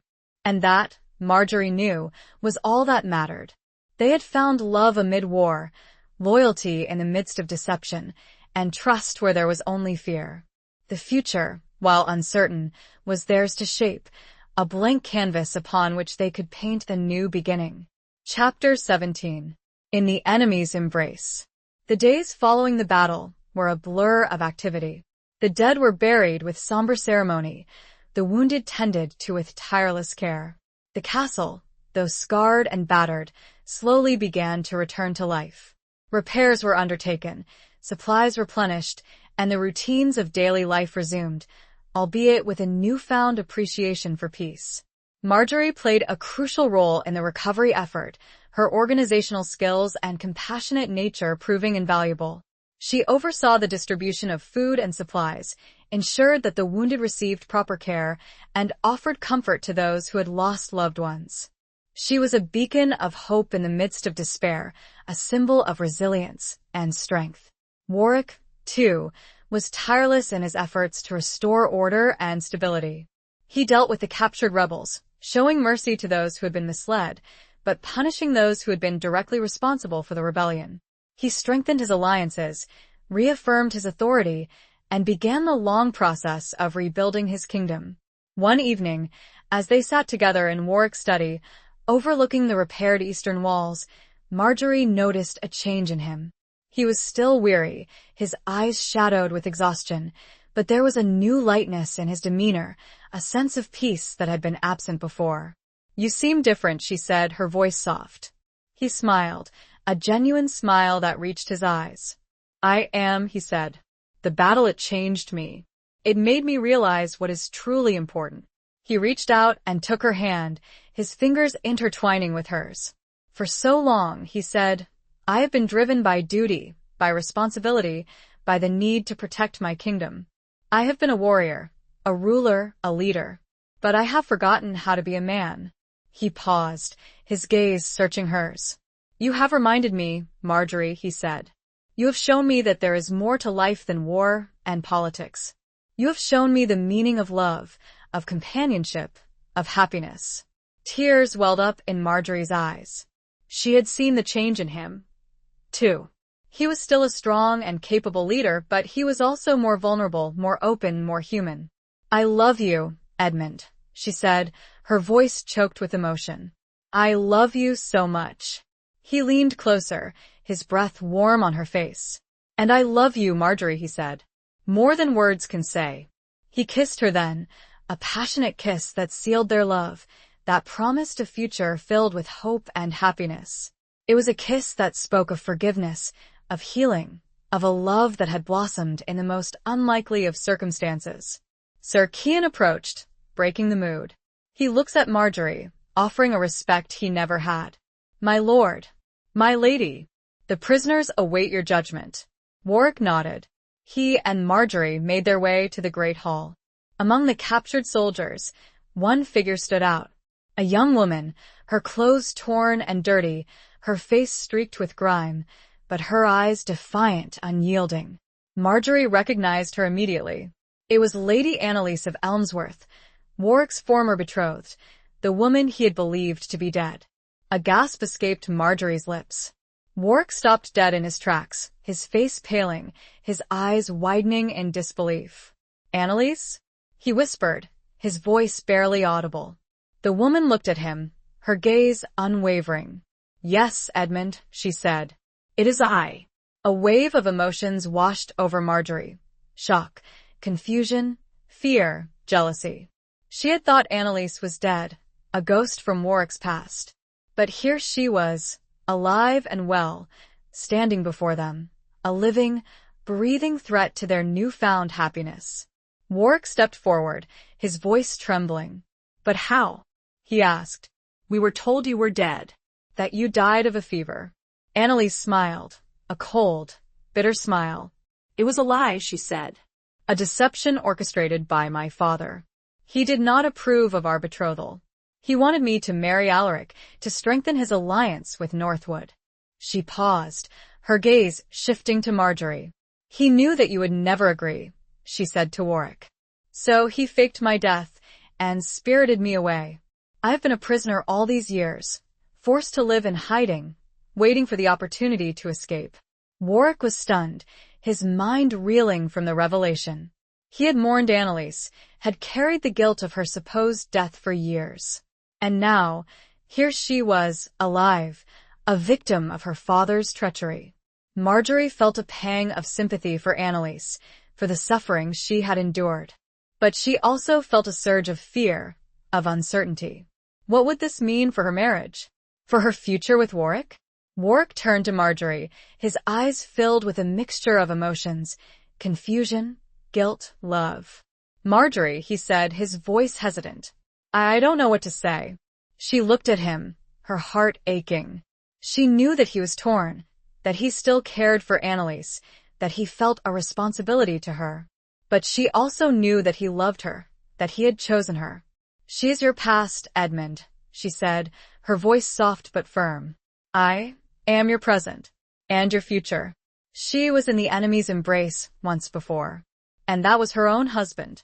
Now it was all she could do not to faint, standing there in the hall, as the woman he had sworn to once stood there, very much alive. Chapter 18. The Weight of a Crown. The great hall was silent, the air thick with tension, with unspoken questions, with a palpable sense of unease. All eyes were on Warwick, waiting for his reaction, for his decision. He was caught between two women, two lives, two loves. One from his past, a ghost resurrected, and one from his present, the woman who had saved his kingdom and captured his heart. He looked at Annalise, his expression filled with a mixture of pity and confusion. He had mourned her, had carried the guilt of her supposed death for years. And now, here she was, alive, a victim of her father's treachery. He felt a responsibility to her, a sense of obligation, a lingering affection that had been buried deep within him. But then he looked at Marjorie, his gaze softening, his heart swelling with love. She was his wife, his partner, his confidant, the woman who had stood by him through thick and thin, who had proven her loyalty, her courage, her strength. She was his present, his future, the woman he had chosen, the woman he loved with all his heart. He took a deep breath, his decision made. He turned to Annalise, his voice firm but gentle. "Annalise," he said, "I am overjoyed to see you alive. I had mourned you, believed you dead. Your father's deception, it is unforgivable." He paused, his gaze unwavering. "But things have changed," he continued. "I am married now, to Marjorie, and I love her. She is my wife, my queen, and I will not forsake her." Annalise's face paled, her eyes widening in disbelief. She had expected him to welcome her back with open arms, to resume their betrothal, to fulfill the promise he had made to her years ago. She had not anticipated this rejection, this betrayal. "But Edmund," she stammered, her voice trembling. "We were betrothed. You swore you loved me." "I did love you, Annalise," Warwick replied, his voice filled with sadness. "But that was a long time ago. My heart belongs to Marjorie now." He turned to Marjorie, his eyes filled with love and reassurance. He took her hand, his grip tight, his touch a silent promise of his unwavering devotion. Annalise looked from Warwick to Marjorie, her eyes filled with a mixture of anger and despair. She had endured years of imprisonment, of isolation, of waiting for this moment, only to have her hopes dashed, her dreams shattered. "You cannot do this, Edmund," she said, her voice rising. "You cannot cast me aside like this. I am your rightful bride." Warwick shook his head. "You were never my bride, Annalise," he said. "Our betrothal was arranged, a political alliance. It was not a marriage made in heaven, blessed by the church. My marriage to Marjorie is." He paused, his gaze softening. "I will not abandon you, Annalise," he continued. "I will ensure that you are provided for, that you are safe, that you have a place to live. But I will not marry you. My heart belongs to another." Annalise's face crumpled, tears streaming down her cheeks. She had lost everything: her freedom, her love, her future. She was a victim of circumstance, a pawn in a political game, a woman betrayed by her father, by her former betrothed, by fate itself. Marjorie felt a surge of compassion for Annalise, despite the threat she posed to her marriage. She knew what it was like to be a victim, to be caught in the crosscurrents of power and ambition. She could not condone Annalise's actions, her alliance with Alaric, but she could understand her pain, her desperation. She stepped forward, her voice soft but firm. "Annalise," she said, "I understand your pain. But you must understand Edmund and I are married. We love each other. We have built a life together. You cannot expect him to abandon that." Annalise looked at Marjorie, her eyes filled with hatred. "You stole him from me," she hissed. "You took my place. You are a usurper." Marjorie shook her head. "I stole nothing," she said. "Edmund chose me." "Just as he chose to honor our marriage vows. We were married in a church, before God, unlike your betrothal. I suggest you find peace, before you destroy yourself completely." Annalise glared at her, her anger simmering. But she knew that she was defeated. She had lost. She had no claim on Warwick, no power to challenge his decision.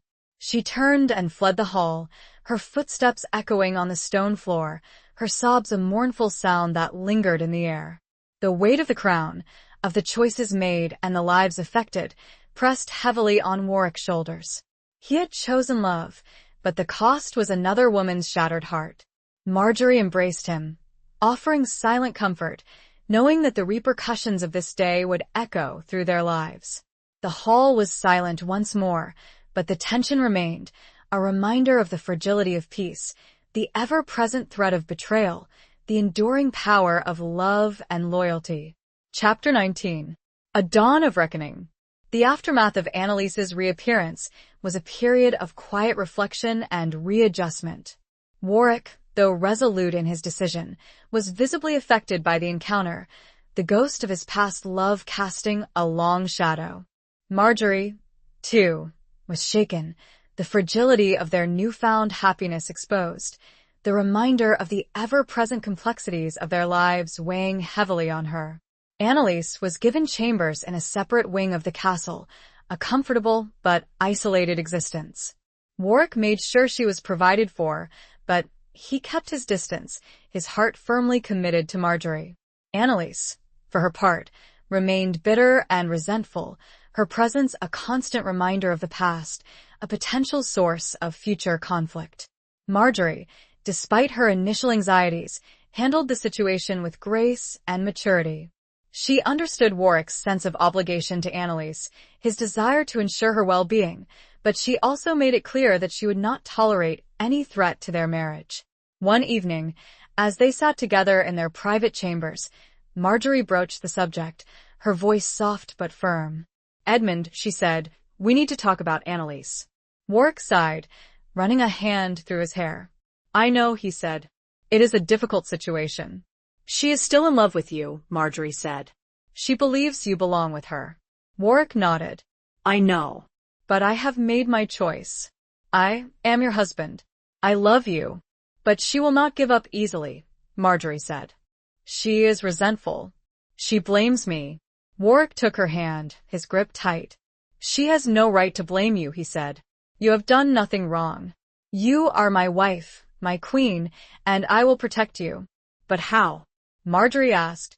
"How do we move forward? How do we ensure that she does not cause further trouble?" Warwick paused, his expression thoughtful. "I have been thinking about that," he said. "I believe the best solution is to find her a husband, a suitable match, someone who can provide for her, protect her, give her a new life." Marjorie was surprised by this suggestion, but she also saw the wisdom in it. It was a way to remove Annalise from their lives, to give her a chance at happiness, to neutralize the threat she posed. "Who did you have in mind?" she asked. Warwick smiled, a faint, wry smile. "I have been in contact with Lord Elric of Stonehaven," he said. "He is a widower, a wealthy and powerful lord, and he is seeking a wife." Marjorie nodded, impressed by Warwick's foresight. Lord Elric was a good match for Annalise, a man of standing and influence, someone who could offer her security and stability. "But will she agree?" Marjorie asked. "She is still attached to you." Warwick sighed. "I know, but I will speak to her. I will persuade her. I will make her understand that this is the best solution for everyone." He arranged a meeting with Annalise, a private conversation in his study. Marjorie was not present, but she waited anxiously in their chambers, her heart pounding in her chest. The meeting was tense and emotional. Annalise initially resisted the idea, clinging to the hope that Warwick would change his mind, that he would return to her. But Warwick was firm, his resolve unwavering. He explained his reasons, his love for Marjorie, his commitment to their marriage. He also appealed to her sense of practicality, pointing out the benefits of marrying Lord Elric, the security and stability it would offer. Finally, after much persuasion, Annalise agreed. She realized that she had no choice, that her dreams of a life with Warwick were shattered, that she had to move on, to find a new path. The marriage between Annalise and Lord Elric was arranged quickly, a quiet ceremony in the castle chapel. Marjorie attended, her heart filled with a mixture of relief and sadness. She felt compassion for Annalise, for the loss she had endured, but she also felt a sense of closure, a sense that a chapter in their lives had finally ended. After the wedding, Annalise departed King's Ferry, her departure marking a turning point in Marjorie and Warwick's lives. The ghost of the past had been laid to rest, the threat to their marriage removed, the path to their future cleared. As they stood on the battlements, watching Annalise's carriage disappear into the distance, Warwick turned to Marjorie, his eyes filled with love and gratitude. "Thank you," he said, his voice husky with emotion. for your understanding, for your strength, for your love." He kissed her then, a long, passionate kiss that sealed their bond, that promised a future filled with hope and happiness. The dawn was breaking, the sky painted in hues of pink and gold, a new day dawning, a new chapter beginning. The reckoning had come, and they had weathered the storm, their love stronger, their commitment deeper, their future brighter than ever before. It was a time for healing, for rebuilding, for embracing the promise of a life together, free from the shadows of the past. Chapter 20. The Forging of Trust. With Annalise's departure, a sense of peace settled over King's Ferry. The scars of the rebellion remained, both physical and emotional, but the healing process had begun. Warwick and Marjorie, their bond strengthened by the trials they had faced, worked tirelessly to rebuild their kingdom, to restore trust, to forge a future filled with hope and prosperity. They ruled together, not as lord and lady, but as partners, their strengths complementing each other, their love a guiding light. Warwick, with his military prowess and strategic mind, focused on strengthening the kingdom's defenses, securing its borders, and ensuring the loyalty of his vassals. Marjorie, with her compassion, her administrative skills, and her keen understanding of human nature, focused on the welfare of the people, on promoting justice, on fostering a sense of community. They held court together, listening to the petitions of their subjects, dispensing justice fairly, and making decisions that would benefit all.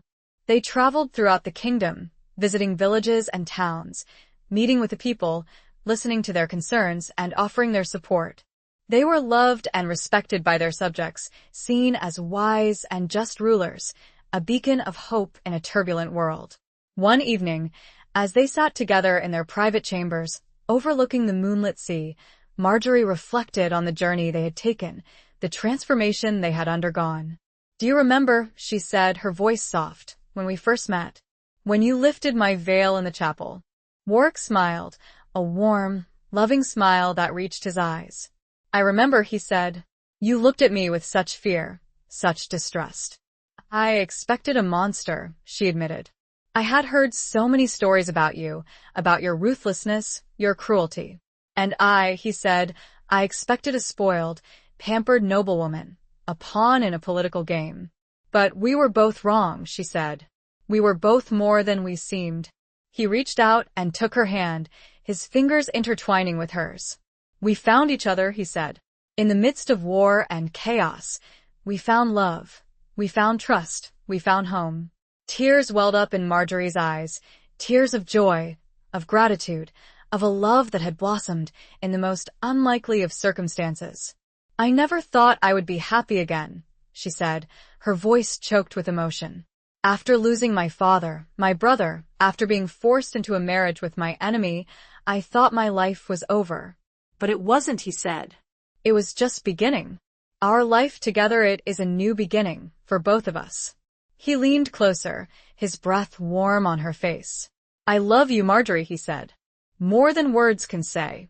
You are my wife, my queen, my best friend, my soulmate." "And I love you, Edmund," she replied. "You are my strength, my protector, my love, my life." He kissed her then, a long, passionate kiss that sealed their bond, that promised a future filled with hope and happiness. It was a kiss that spoke of forgiveness, of healing, of a love that had conquered all obstacles, a love that would endure. They spent their days working together, ruling their kingdom, raising a family. Children came, bringing joy and laughter to the halls of King's Ferry, filling their lives with a new sense of purpose. They taught their children the values they held dear: courage, compassion, justice, loyalty, and love. They faced challenges, of course. There were disputes with neighboring lords, threats of rebellion, natural disasters, and the inevitable trials and tribulations of life. But they faced them together, their love a constant source of strength, their partnership a bedrock of stability. They grew old together, their hair turning silver, their bodies slowing, but their love remaining as strong as ever. They had built a kingdom, a family, a legacy, based on trust, on respect, on a love that had defied all odds.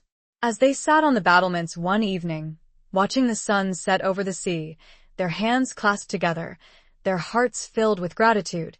They knew that they had lived a full and meaningful life. They had found love in the midst of war, trust in the midst of betrayal, happiness in the midst of sorrow. They had forged a bond that could not be broken, a love that would endure for eternity.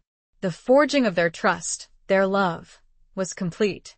The kingdom was secure, their hearts were full, and the future, though unknown, was filled with the promise of peace and contentment. They had come full circle, from enemies to lovers, from strangers to soulmates, their journey a testament to the transformative power of love. Epilogue. Years passed, like the turning of pages in a well-loved book. The stones of King's Ferry, once stained with the blood of rebellion, now echoed with the laughter of children and the gentle murmur of a thriving court. Marjorie and Warwick, their hair now silvered like the winter frost, ruled with wisdom and compassion, their names whispered in reverence throughout the land. Their children, strong and proud, carried the legacy of Winthorne and Warwick, a blend of courage and kindness, a testament to the love that had bloomed amidst the ashes of war. The eldest, a son named Thomas, after Marjorie's lost brother, possessed his father's strategic mind and his mother's gentle heart. He was the heir, the future of the kingdom, the embodiment of their enduring union. The Great Hall, once a scene of brutal conflict, now hosted feasts and celebrations, its walls adorned with tapestries depicting not only battles and conquests, but also scenes of family life, of hunts in the royal forest, of children playing in the gardens. The torn tapestry, mended by Marjorie's own hand, hung in a place of honor, a symbol of their resilience, their love, their ability to heal and rebuild. One crisp autumn evening, Marjorie and Warwick stood on the battlements, overlooking the kingdom they had built together. The sea stretched out before them, its surface shimmering under the golden light of the setting sun. The air was filled with the scent of wood smoke and the distant sound of sheep bells. Warwick, his hand gnarled with age but still strong, reached out and took Marjorie's hand, his fingers intertwining with hers. He looked at her, his eyes, though dimmed by time, still filled with the same love and admiration he had shown her all those years ago. "We have had a good life, Marjorie," he said, his voice raspy but filled with warmth. Marjorie smiled, her heart overflowing with gratitude. "We have, Edmund," she replied. "A life beyond my wildest dreams."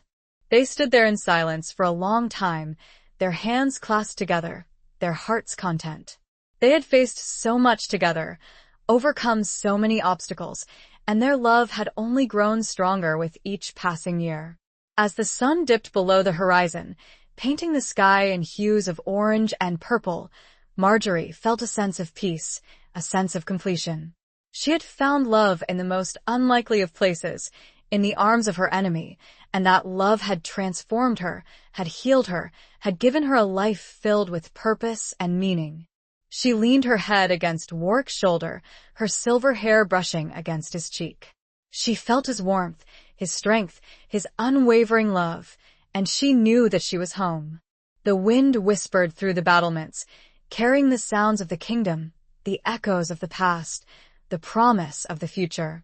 It was a gentle breeze, a soothing balm, a reminder of the enduring power of love, of trust, of forgiveness. They were old now, their bodies weary, their time on this earth drawing to a close. But their love remained, a timeless testament to the power of the human heart, a beacon of hope for generations to come. They had built a kingdom, a family, a legacy, not on conquest and bloodshed, but on love and compassion, on understanding and forgiveness. As darkness fell, they turned and walked back towards the castle, their steps slow but steady, their hands still clasped together. They were ready to face whatever the future held, together, as they always had, their love a guiding light, their bond unbreakable, their story a timeless tale of two souls who had found each other in the midst of chaos and created a world of peace. The journey had been long, arduous, but ultimately triumphant. They had found their happily ever after, not in a fairy tale, but in the real, messy, beautiful tapestry of their lives. And that, Marjorie knew, was all that mattered. The end.